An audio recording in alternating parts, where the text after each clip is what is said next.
মোৰ বন্ধু বান্ধৱীসকল, শিক্ষক কৰ্মচাৰীসকল,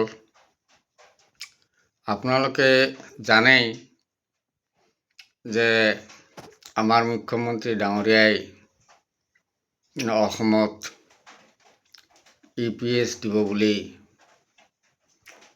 এটা কেবিনেট ডিচিশ্যন কৰিছে আৰু 1 বছৰ সময় দিছে।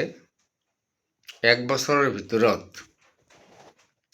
যিয়ে NPS ল'ব তেখেতে NPSৰ আণ্ডাৰটেকিংখন ফিল আপ কৰিব আৰু যিয়ে UPS ল'ব তেওঁলোকে EPSৰ আণ্ডাৰটেকিংখন ফিল আপ কৰিব।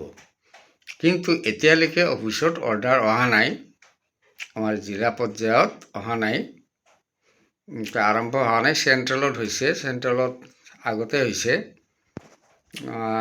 জানিব পৰা মতে 1,24,000 শিক্ষক কৰ্মচাৰীয়ে EPS লৈছে, কিন্তু আমাৰ অসমত লোৱা নাই।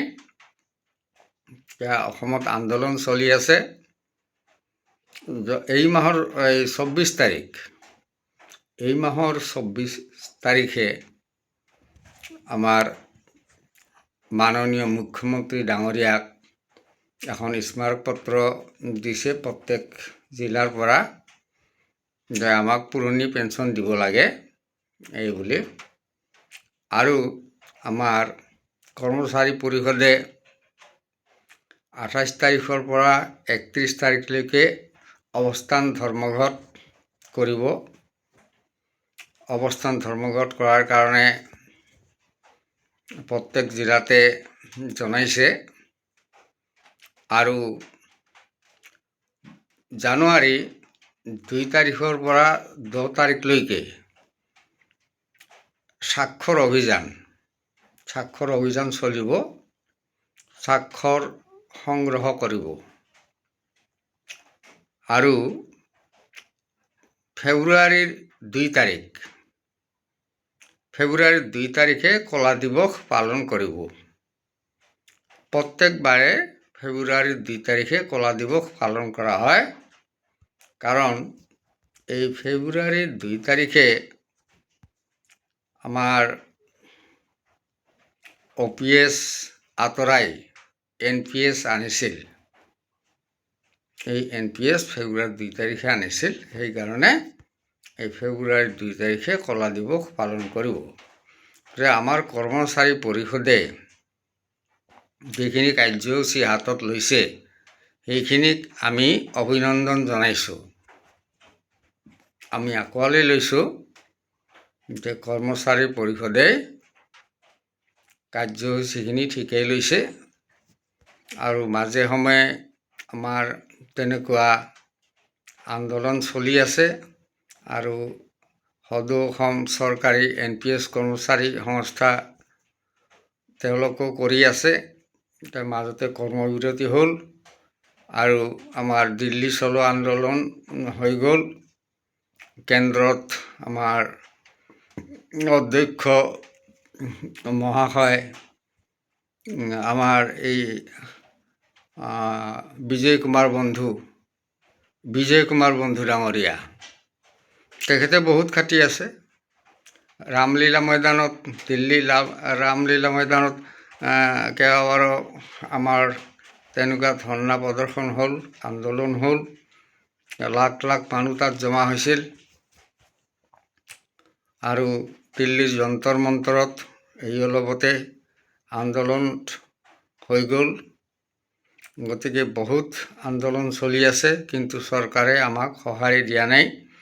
তেওঁলোকে এতিয়াও কৈ আছে যে UPS ল'ব লাগিব।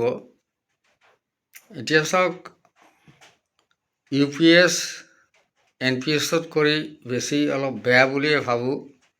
যিহেতু NPSত শতকৰা 60% টকা উঠোৱা গৈছিল, কিন্তু EPSত সেইটো নোৱাৰে। সেই টকাটো ঘূৰাই নিদিয়ে। যিটো টকা আমি জমা দিওঁ 10 টকা কৰি আমাৰ পৰা কাটে, যিটো সেই টকাখিনি ঘূৰাই নিদিয়ে।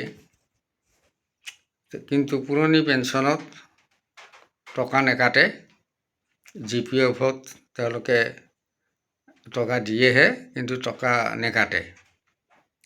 আৰু এটা কথা, আমাৰ এই শিক্ষক বা কৰ্মচাৰীখিনি কোনোবাই 50,000 60,000লৈকে দৰমহা পায়। যেতিয়া অৱসৰ ল'ব, অৱসৰৰ সময়ত তেখেতে 2,000 বা 2,200 টকা এই পেঞ্চন পাব, বা 2,400 পালে পেঞ্চন। য'ত এজন মানুহ 50,000-60,000 টকাত আজিকালি সংসাৰ নচলে, যি বস্তুৰ দাম, তাত 2,200 বা 2,400 টকাত চলিব নেকি? আৰু পুৰণি যিখিনি অৱসৰ লৈছে, আমাৰ নিচিনা যিখিনি অৱসৰ লৈছে, তেওঁলোকে 1,000, 1,200, 1,400 আৰু 1,800 টকা পায়। এইখিনি টকাৰে সংসাৰ কেনেকৈ চলিব? আৰু বৃদ্ধকালত বেমাৰ আজাৰ বেছি হ'ব। এই বেমাৰ আজাৰবোৰ ঠিক কৰাৰ কাৰণে ঔষধ কিনিবলৈ টকা ক'ত পাব? গতিকে এনে ভাল মানুহ টকাৰ অভাৱত মৰি যাব লাগিব। আমাৰ চৰকাৰখনো জানে যে 1,200-1,800 টকাত এখন সংসাৰ চলিব নোৱাৰে। তেওঁলোকে জানি শুনিও কেলেই আমাক OPS অৰ্থাৎ পুৰণি পেঞ্চন দিয়া নাই নাজানো। আজি অতীজৰে পৰা চলি আছে পুৰণি পেঞ্চন। আজিৰ পৰা নহয়, ব্ৰিটিছৰ দিনৰ পৰাই চলি আছে পেঞ্চনৰ নিয়মটো। কিন্তু হঠাতে আমাৰ 2005 চনৰ ফেব্ৰুৱাৰীৰ 2 তাৰিখে আমাৰ কি কৰিল, অসমত UPS বাহাল কৰিল, NPS বাহাল কৰিল। UPS নহয়, মোৰ ভুল হৈছিল, ক্ষমা কৰিব। NPS আনিলে, new pension scheme. New pension scheme আনিলে, আৰু সেইটোৱে আমাৰ যিখিনি অৱসৰী জীৱন, অৱসৰ হোৱা শিক্ষক বা কৰ্মচাৰীখিনিক পেটে ভাতে মাৰিলে এই NPS-এ। আৰু এই NPS-ৰ কাৰণেই বৰ দুখৰ কথা, মই ক'ব নালাগিছিল, এই কথা ক'ব নালাগে। ইয়াৰ আগতে এটা ভিডিঅ'ত কোৱা হৈছে, কিন্তু বহুত দুখৰ কথা। মোৰ আগৰ ঘৈণীয়েক ঢুকাইছে, কিন্তু মই আৰু এজনী আনিছিলোঁ। কিন্তু এই NPS-ৰ টকাৰ কাৰণে 1,800 টকাত যিহেতু সংসাৰখন নচলে, গতিকে তাই ঘৰত যাবলৈ বাধ্য হৈছে। গতিকে তাই কি কৰিছে, ঘৰত গৈছে। এতিয়া মোৰ লগত নাথাকে, যিহেতু মোৰ পেঞ্চন নাই। কি কৰিম, বৰ দুখৰ কথা। ইয়াতে মই সামৰিলোঁ।